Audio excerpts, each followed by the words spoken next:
Bueno, continuando con las exposiciones del día de hoy, presentamos al doctor Jorge Eduardo Escudero Mamani. Él es médico ginecobstetra del Hospital Nacional Docente San Bartolomé. Le invitamos a que empiece su exposición, doctor. Muchas gracias. Bien, muchas gracias. Bueno, primero agradecer la invitación para poder conversar sobre este tema de la enfermedad trofoblástica gestacional. Si bien es una patología no muy frecuente en nuestro medio, tiene bastante implicancia en el futuro, tanto en la mora y mortalidad de nuestros pacientes, y hay puntos importantes de esta entidad que debemos conocer. Bien, ¿de qué hablamos cuando decimos enfermedad trofoblástica gestacional? En sí no es una patología única, no es una sola patología, sino es un conjunto de condiciones asociadas a un trastorno en la proliferación de las células trofoblásticas. Agrupa distintas entidades, tanto como trastornos malignos, ya cancerígenos, que digamos son los más preocupantes, son los más graves, hasta donde se podría llegar en este trastorno, como trastornos premalignos. Este cuadro nos muestra todos los distintos trastornos de la enfermedad trofoblástica gestacional. Se habla tanto de trastornos premalignos, los habitualmente conocidos, las molas iratiforme, tanto la completa y la parcial, como distintos trastornos de un comportamiento maligno. Hablamos de la mola invasiva, el coriocarcinoma, el tumor trofoblástico del sitio placentario, el tumor trofoblástico epiteloide.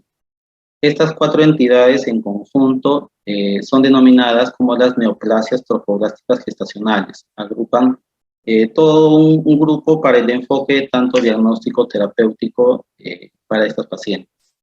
Hay otras entidades, no todas las guías o revisiones las incluyen en su literatura, pero estas dos entidades son raras, poco frecuentes, de un comportamiento benigno, que de todas maneras están incluidas dentro de la descripción. Entonces, básicamente tenemos a la mola iratiforme, tanto la completa y la parcial, como patología premaligna. Hay bastante discusión sobre este tipo de denominación, pero es conocido que en algunos casos, tanto la mola completa, en mayor proporción que la parcial, en algún momento puede tener un comportamiento maligno. Entonces, es por eso importante el reconocimiento de esta patología, el seguimiento, para poder dar un tratamiento oportuno, en el caso de desarrollar una neoplasia, ¿no? Es importante siempre tener ciertas nociones sobre cómo ha ido evolucionando el conocimiento en cuanto a la enfermedad trofoblástica, solamente para dar ciertos aspectos históricos. Si nos remontamos a épocas antiguas, donde el desarrollo científico no era tan avanzado como obviamente lo conocemos ahora, en descripciones hechas tanto por Hipócrates, Ezio de Amida, es lo que ellos encontraban. Evidentemente en estos casos tenemos pacientes con un aparente embarazo, que no llega a desarrollarse un embarazo en sí, y que termina en hemorragias, en expulsión de contenidos anómalos como vellosidades, y es por ello que ellos dan la descripción de una entropecia uterina, un útero hidrópico, y pasa el tiempo, y es recién en los años 1500 en que ya se hace una descripción sobre lo que es la mola clásica, y lleva el nombre de mola iratiforme justamente por una mola, una masa, iratiforme por las idátides, las vesículas que se llegan a formar en esta patología. Entonces, es por ello que lleva esa denominación. Como sabemos, el desarrollo de la ciencia fue avanzando. Llegamos a la época en que ya con la microscopía se pueden hacer evaluaciones histológicas y se observa la presencia que estas idátides son dilataciones quísticas de las vellosidades coriales. Entonces, se va entendiendo un mejor conocimiento relacionado a vellosidades coriales en este tipo de molas. En el año 1895 ya se hace la descripción, la asociación de que el coriocarcinoma es un tumor epitelial procedente de trofoblasto, y para el año 1928 un hito que quizás es el más importante dentro del manejo de la enfermedad trofoblástica, obviamente esto es recién los planteamientos iniciales, es la determinación de la HCG. Es especialmente importante porque nos ayuda bastante en cuanto al diagnóstico, seguimiento y tratamiento, el dosaje de esta hormona con un marcador muy específico para las enfermedades trofoblásticas gestacionales. Hacia los años 60 ya se hacen las descripciones ecográficas de esta patología, y ya para los años los años 70 ya se van planteando los estudios ya genéticos, el reconocimiento citogenético, el origen androgénico de la mola y en sí. Ya posteriormente, como ya conocemos, el desarrollo de la ciencia ya es vertiginoso, el conocimiento es amplio y hay mucho mayor conocimiento. En cuanto a la terapéutica, ¿cómo ha ido avanzando? Digamos que antes de los años 50, el tratamiento básico de la enfermedad neoplásica, de ese tipo de patología, era la evacuación y la histerectomía. Se enfocaba principalmente en eso, el tratamiento antes de esta época.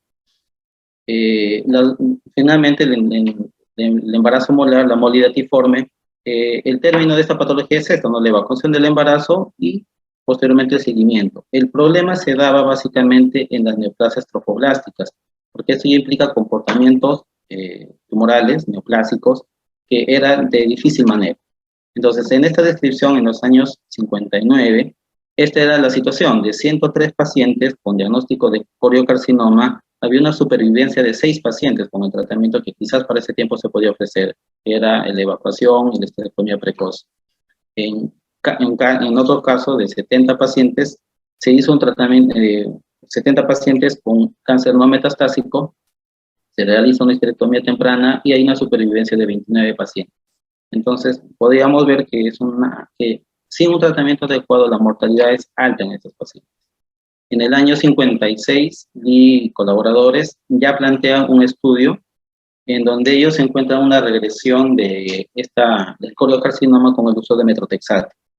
Se considera que desde aquí ya inicia toda una nueva era en cuanto al enfoque de la neoplasia trofoblástica gestacional, ya que las posibilidades de cura van aumentando mucho más.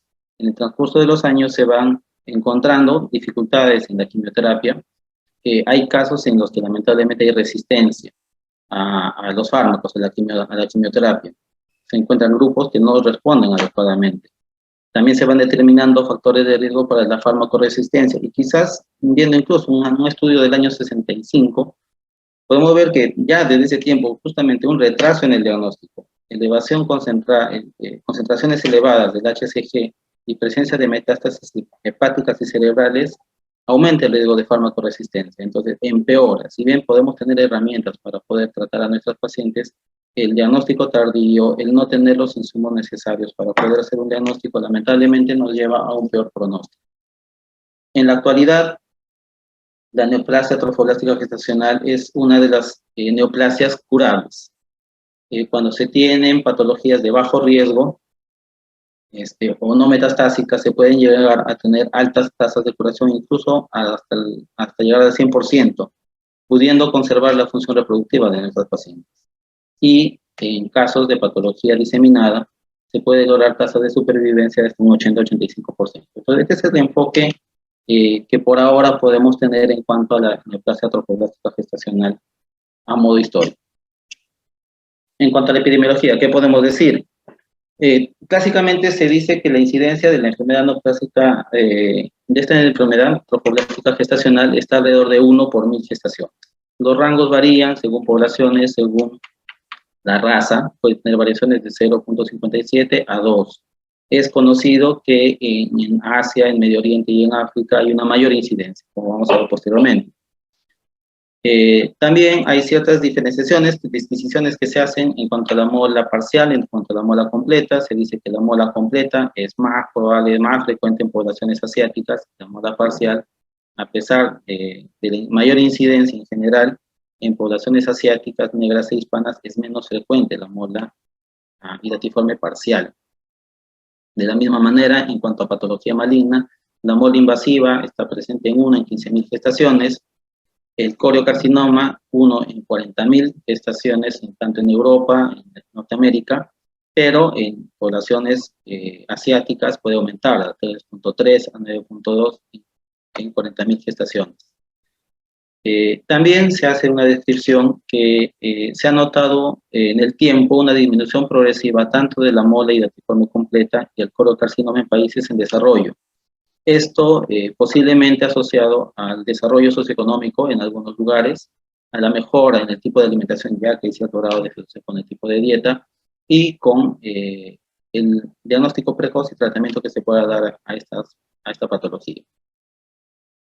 Esta tabla la puse para mostrar la incidencia en distintas poblaciones, tanto de mola hidatiforme completa y el coriocarcinoma.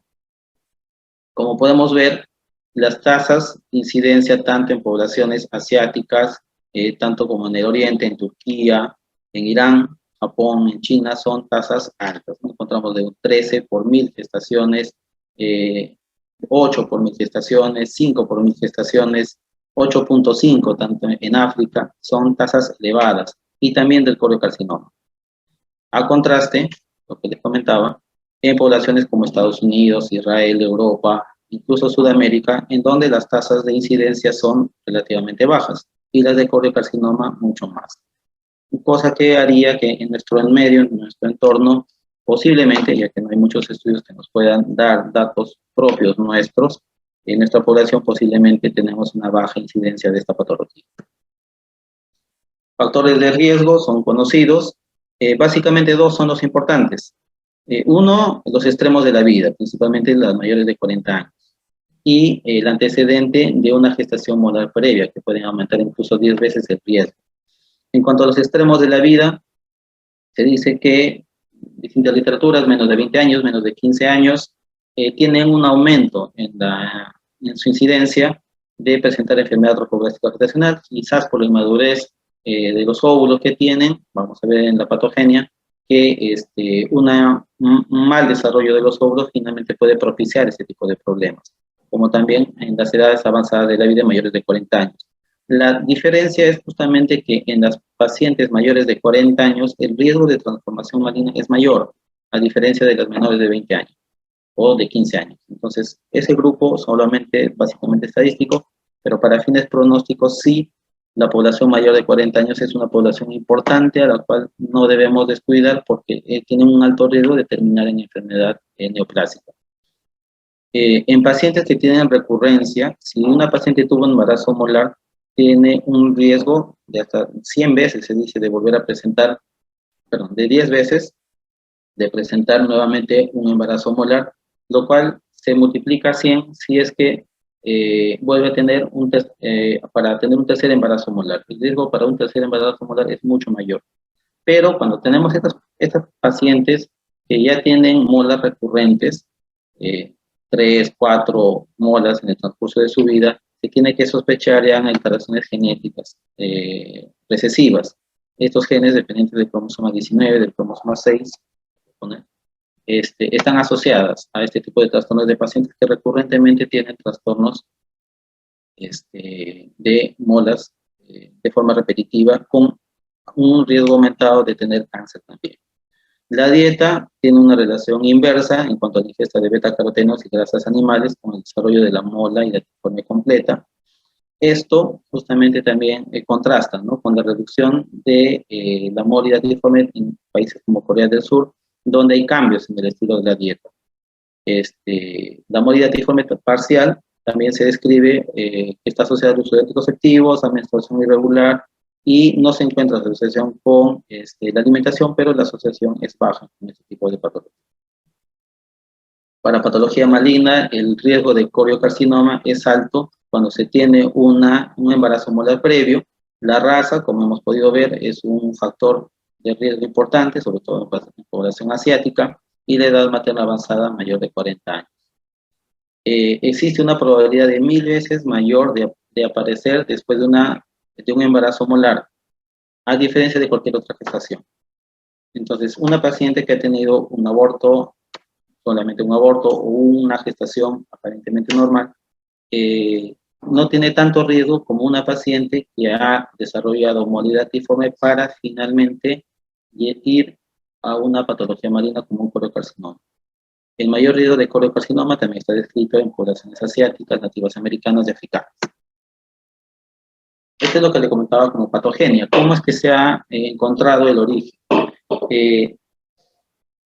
Esto es para el caso de las molas completas, en las que llega a suceder. Los óvulos, por distintos motivos, pierden el núcleo, su núcleo celular, son células haploides. Entonces, pueden ser fertilizadas por un espermatozoide, el cual duplica 2 cromosomas, tiene doble carga genética, pero solamente la paterna, no tiene carga materna. Como que también se puede dar la situación en que se pierde el núcleo, es una célula haploide, y se da la gestación por 2 espermatozoides, una mola hidatiforme dispérmica. Entonces, este tipo de situación hace que en el caso de la mola hidatiforme completa, tenemos como cariotipo de estas pacientes en el estudio de cariotipos son 46X, son células diploides, distinto al caso de las células parciales, en que conservan el núcleo materno, siendo gestaciones triploides. Esta es una diferenciación que se hace en cuanto a mola parcial y mola completa. Esta tabla, ampliamente conocida, creo yo, que habla sobre las diferencias tanto de la mola completa y la mola parcial. Siempre es bueno recordar sobre el cariotipo, como lo hemos comentado, hay un origen paterno, son 46XX o 46XY. En el caso de la mola parcial, son células triploides, tanto por presencia de carga genética paterna y materna. En cuanto a la patología, hay ausencia de feto, hay ausencia de amnios, que en el caso de la mola parcial está presente o puede estarlo. Ya la proliferación del trofoblasto y el edema velloso en el caso de la mola completa es difuso. En el caso de la mola parcial es focal, es variable la proliferación del trofoblasto.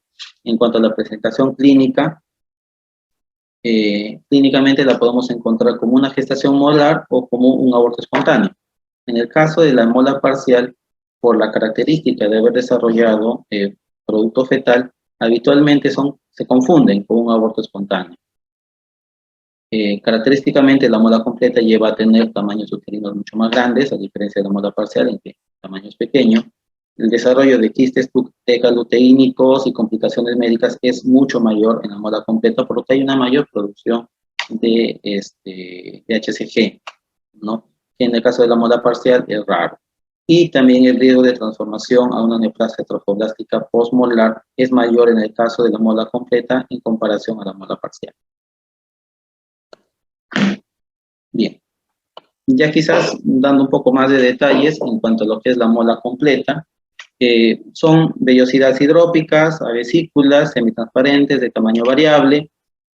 La mola precoz, cuando tenemos una paciente con mola precoz, que ha sido detectada de forma precoz, puede tener nula o mínima evidencia en las vellosidades anormales. Esto, ¿por qué es importante mencionarlo? Porque muchas veces pueden pasar desapercibidos. Puede pasar como un aborto muy precoz, la mola parcial, como te comenté, puede pasar desapercibido, que en el estudio de patología se debería poder encontrar, pero aún así puede pasar desapercibido un embarazo molar, aún haciendo el estudio de patología. El diagnóstico diferencial de la mola completa está entre lo que es la mola parcial, un aborto hidrópico, una gestación molar precoz con hiperplasia trofoblástica, que obviamente van a tener un comportamiento totalmente distinto. En el caso del coriocarcinoma, en este caso ya son tumores de un mayor volumen. Suelen ser tumores voluminosos, con áreas de necrosis y hemorragia.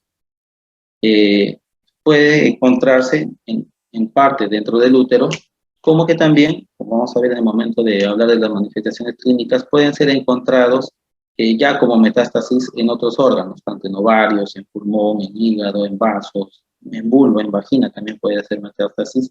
Es otra forma de poderlos encontrar. Histológicamente hay ausencia de vellosidades coriales, presencia de trofoblasto y citotrofoblasto intermedio anormal, bordeado de citotrofoblasto. La presencia de citotrofoblasto justamente es importante porque esto permite que este tipo de tumores produzca altas cantidades de la HCG, que va a ayudar en cuanto al diagnóstico y al seguimiento. Cosa distinta en el caso del tumor trofoblástico de sitio placentario, ya es una tumoración blanco-amarillenta, nodular habitualmente, el tamaño puede ser pequeño, entre 1 y 10 centímetros, habitualmente entre 5, que puede estar invadiendo el miometrio, como en este caso podemos ver que está invadiendo a nivel miometrial. Histológicamente es trofoblasto intermedio, mononuclear en la cara materna, Al ser trofoblasto intermedio, se dice que este es el motivo por el cual este tipo de tumores tiene poca producción de HCG. Característicamente, se les encuentra porque los niveles de HCG, cuando se le hace seguimiento a esta patología, no suelen ser muy elevados. El tumor trofoblástico epiteloide también aparece como nódulos de color blanco canela o marrón, como masas hemorrágicas quísticas que invaden los tejidos circundantes. Suelen presentarse, se suelen encontrar a nivel de cuello uterino, en el segmento inferior del útero y en algunos casos a nivel de fondo o en el ligamento ancho.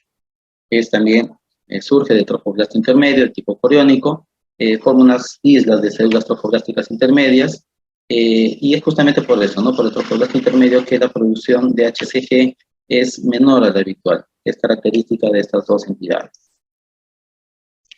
Clínicamente, ¿cómo podemos encontrarlas?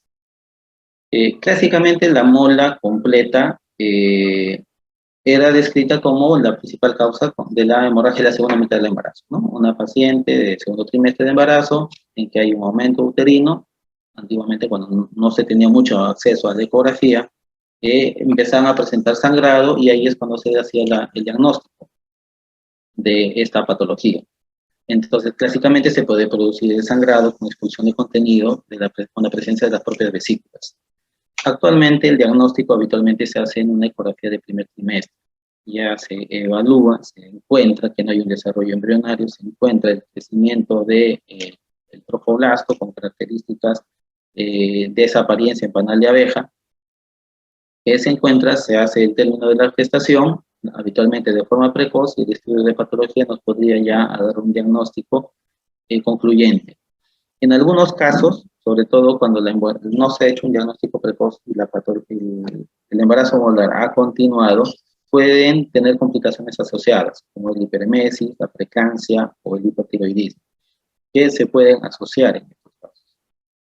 En el caso de la mola completa hay ausencia de partes fetales. En algunos casos, la masa que se está formando puede tener una apariencia quística. En algunos casos puede confundir un saco gestacional, puede ser un pseudosaco que impresiona deformado. En la evaluación ecográfica que podemos hacer, podemos confundirlo como un aborto espontáneo, y por ello se dice que algunos embarazos molares incluso pueden pasar desapercibidos y ser manejados como un aborto espontáneo. En el caso de la neoplasia trofoblástica, ¿cómo se manifiesta clínica? ¿Cómo podemos encontrarlo en cuanto a manifestaciones clínicas? Uno, tenemos como una neoplasia trofoblástica postmolar. ¿Qué sucede aquí? Es el caso en que hemos hecho el diagnóstico de una paciente de una mola parcial, una mola completa inicialmente. Planteamos el seguimiento que debemos hacer a estos pacientes, su seguimiento de HCG semanal, 4 tomas hasta negativizar valores, y de ahí un control mensual.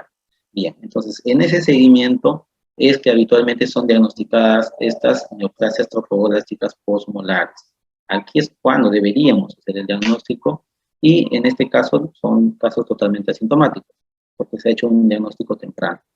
En nuestra realidad es muy probable que tengamos pacientes que han pasado por una enfermedad molar, que no hemos hecho un seguimiento adecuado, lamentablemente, y podemos encontrarlo como esta entidad, que es la neoplasia trofoblástica gestacional después de un embarazo no molar. ¿Por qué esta diferenciación? Porque de todas las neoplasias trofoblásticas gestacionales se dice que un 50% están asociadas a un embarazo postmolar, o sea, tienen como antecedente descrito que han pasado por una mola parcial o una mola completa. En el caso de la neoplasia trofoblástica no molar, en este caso se han presentado quizás después de un aborto espontáneo, quizás después de un embarazo ectópico o incluso de un parto térmico. Se dice un 25% asociado a estas dos entidades, un aborto o un embarazo ectópico, un 25% asociado a un parto paterno. ¿Cómo es que nos aparecen clínicamente? Habitualmente pueden manifestarse como sangrados uterinos anormales. La paciente que tuvo un aborto ha sido resuelto en su momento y que posteriormente persiste con sangrados anormales, o una paciente posparto que presenta sangrados anormales. Se hace la recomendación de que en estos casos de no tengamos pensado que se trata de una enfermedad molar, de un trastorno, de este tipo de trastornos, solicitar un HCG, como es parte del estudio de las hemorragias uterinas anormales. Entonces solicitamos la HCG y podemos encontrar elevada, que ha sido en poco tiempo postparto, hacer un seguimiento para ver el comportamiento de este HCG, si hay una disminución o si se hace una meseta para sospechar la posibilidad de una neoplasia trofoblástica gestacional. Otra forma en que podemos encontrar las neoplasias trofoblásticas gestacionales es cuando estas masas que han hecho metástasis en alguna parte del cuerpo empiezan a generar sangrado. Puede haber sangrado en áreas de hígado, de vaso, intestino, pulmón, cerebro, incluso del propio útero, puede manifestarse como hemorragias uterinas normales. Entonces, estos tipos de sangrados en un momento nos pueden llevar al diagnóstico, pero no por parte nuestra, sino por otras especialidades que encuentran en estos estadios como ya una metástasis. También se puede manifestar por los síntomas neurológicos o respiratorios propios de la metástasis que ha llevado esta patología. Los criterios FIGO, esta es una revisión de FIGO del 2021, establece algunos criterios para el diagnóstico de neoplasia trofoblástica postmolar, ¿no? Cuando se hace un seguimiento de las HCG semanalmente después de haber hecho la evacuación, al tener una meseta, ¿no? Se dice una variación de más o menos 10%. Si tenemos una meseta de valores entre, al menos en un periodo de 3 semanas, después del seguimiento que estamos haciendo, debemos plantear la posibilidad del diagnóstico de neoplasia trofoblástica postmolar. También cuando vemos un aumento en los valores después de 3 tomas consecutivas en un periodo de al menos 2 semanas. Y también cuando se hace la confirmación histológica de un diagnóstico de colocación, ¿no? Entonces, estos son los criterios para plantear el diagnóstico de neoplasia trofoblástica postmolar. En cuanto a tratamiento,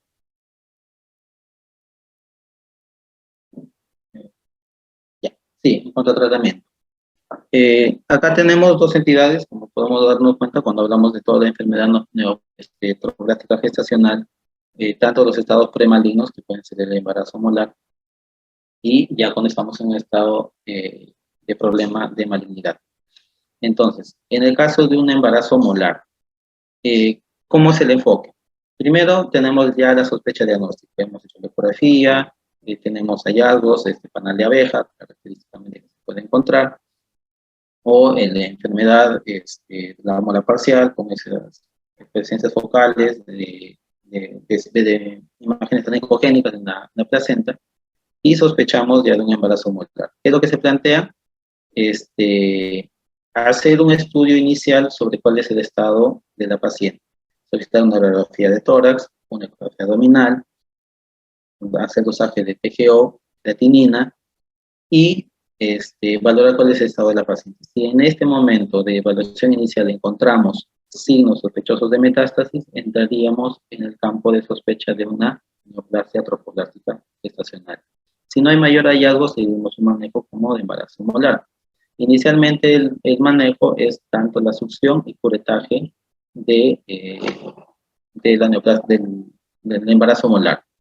Se recomienda hacerlo bajo guía ecográfica para tener mayor precisión, mayor exactitud en haber extraído todo el contenido, más aún si se desea preservar la fertilidad de las pacientes. Se debe considerar que en pacientes con gestaciones molares de más de 16 semanas, el riesgo de sangrado es alto. Entonces, se recomienda que en el momento de que se va a hacer el proceso de aspiración del contenido, usar cánulas gruesas, una cánula número 12, número 14, hacer la aspiración, y en ese momento que estamos haciendo la aspiración, hacer una infusión de endovenosa de oxitocina para mantener la contractilidad uterina e incluso ya después de haber realizado la evacuación, continuar con la infusión de oxitocina para evitar el riesgo de sangrado que pueda tener. Nunca olvidar considerar la inmunoglobulina anti-D para nuestros pacientes que puedan ser RH negativas.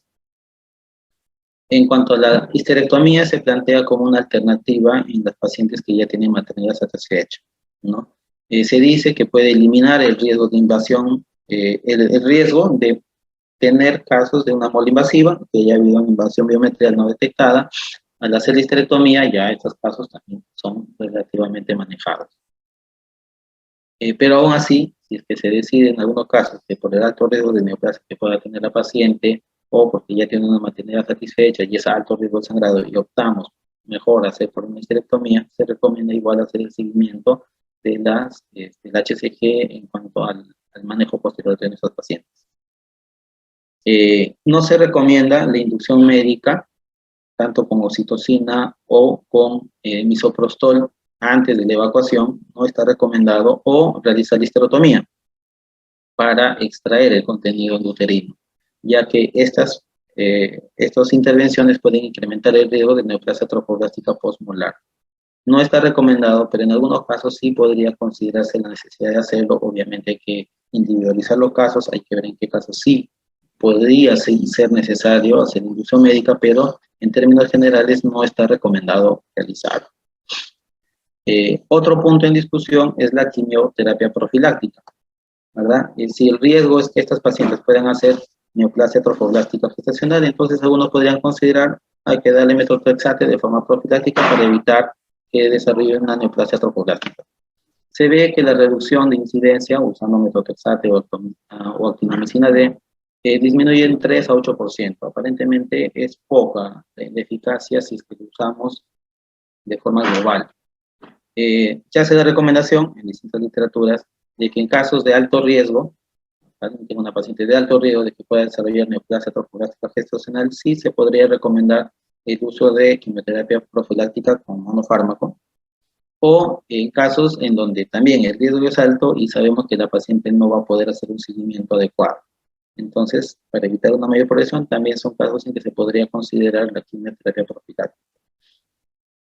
¿Qué hacer si tenemos una paciente con una gestación durante el seguimiento?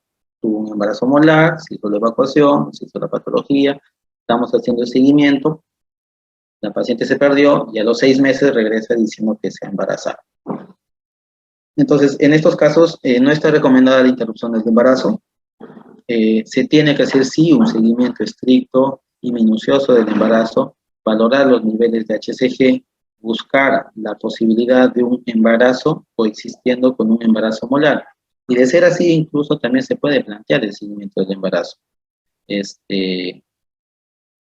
Obviamente, con todos los riesgos que implica, tiene riesgo de pérdida, puede terminar en aborto, puede terminar en complicaciones, pero si hay deseo de continuar con la gestación, es factible continuar.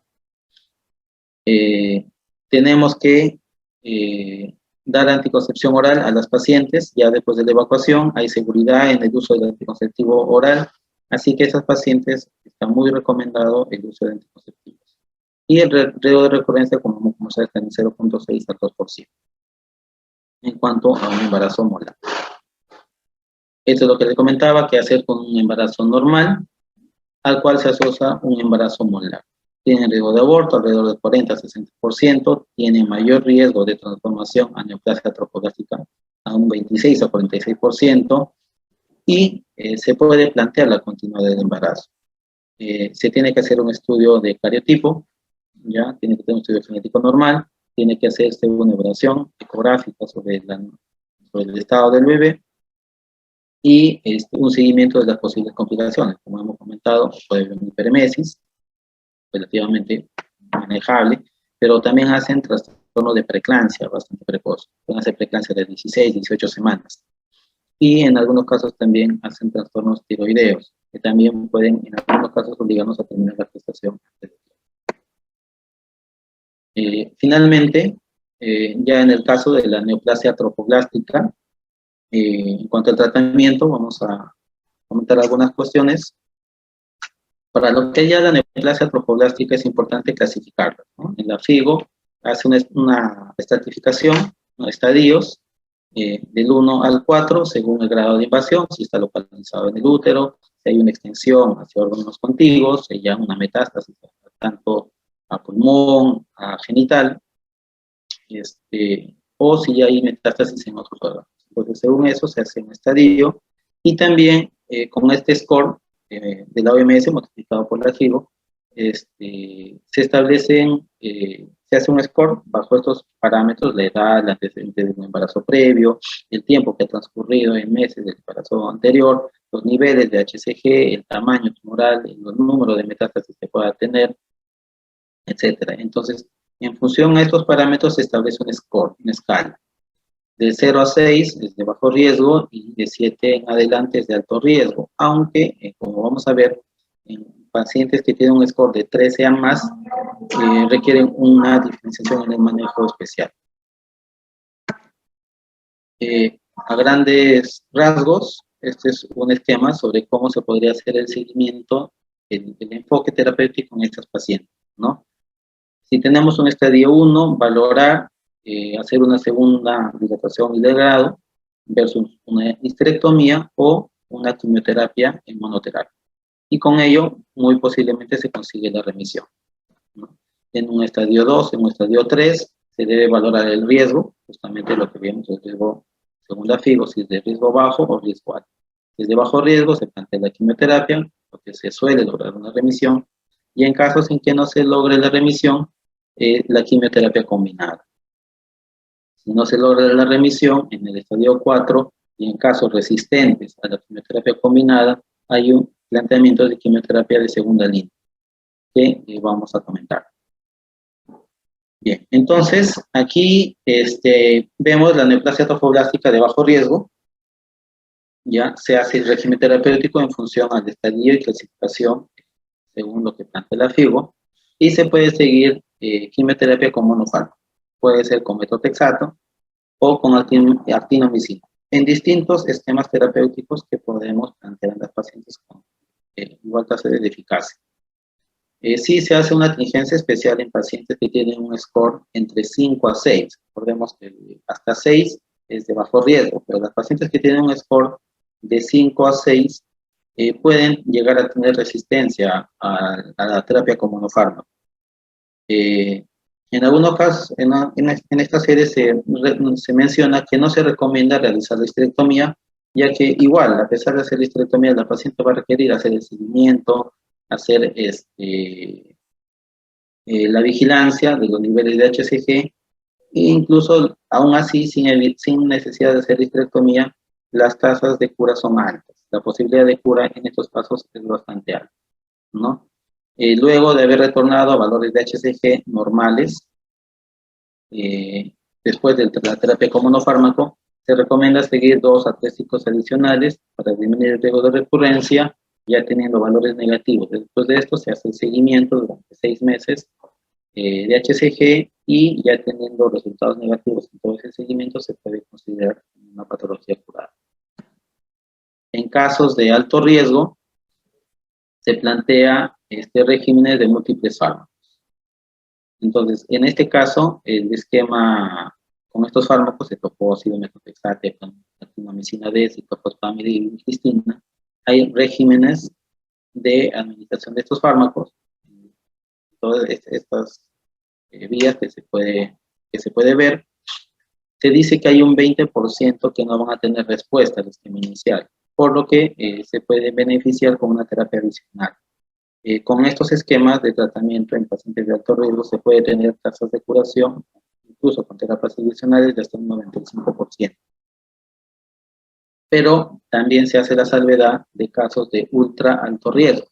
En estos casos, son un subgrupo que tienen un score hasta de 13 o mayor, que está asociado a metástasis hepáticas extensas, metástasis cerebrales, donde un tratamiento estándar, como habitualmente se da, puede causar mayores complicaciones, puede generar hemorragia, acidosis, etc.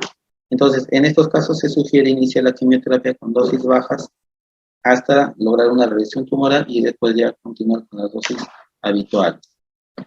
Estas son esquemas terapéuticos para casos ya mucho más resistentes, mucho más complejos. En el tratamiento también se plantea lo que es la cirugía. La cirugía tanto como una histerectomía complementaria al tratamiento, si es que el deseo de fertilidad ya no existe en la paciente, como que también en el caso de la metástasis, la resección tumoral de las zonas con metástasis. La radioterapia solamente demuestra eficacia en casos de metástasis cerebral, en comparación a la inyección intratecal de metotrexato. Entonces, en ese caso solamente está considerada el uso de radioterapia. En el caso del tumor trofoblástico de sitio placentario y el tumor trofoblástico epiteloide, estos tipos específicos de tumores se caracterizan porque tienen una pobre respuesta a la quimioterapia en comparación al coriocarcinoma, que sí tienen una buena respuesta. Entonces, en estos 5 minutos, por favor, doctor. Muchas gracias. Sí, ahora termino. En estos casos de histerectomía, ese tratamiento primario sí se debe realizar. Si se desea preservar la fertilidad, se hacen terapias más conservadoras, pero también el riesgo de éxito es menor. Bien, eso es todo cuanto quería mostrarles. Si hubiese alguna pregunta. Si alguien tiene alguna pregunta, por favor, agradeceríamos que lo dejen en el chat para comunicárselas al doctor. Bueno, doctor, parece que no hay mayores dudas. Muchas gracias por su participación, ha sido un gusto. Muchas gracias, doctor. Ya nos estamos viendo en la próxima ocasión.